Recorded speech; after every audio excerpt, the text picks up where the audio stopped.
The first part of cleaning and sharpening your secateurs is to remove all the organic matter that's stuck onto the blade of the secateurs. So using a bit of oil as a lubricant and some wire wool, I gently scrub and remove that organic matter from the blade.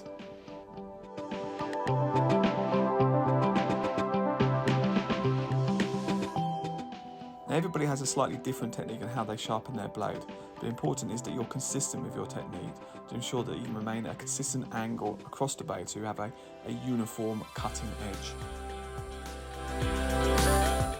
And this is a slow motion capture of my technique, and you can see that I keep it at a uniform angle and I do a sweeping motion away from myself with a twist that follows the curvature of the blade. Once the angled edge of the blade is sharp enough, I reverse the blade and just use some straight angled motions to take off any bevels.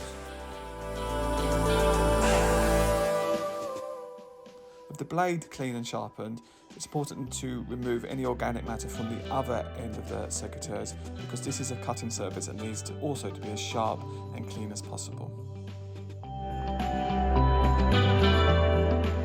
And finally, it's time to clean and oil all the remaining parts of the secateurs to make sure it works smoothly.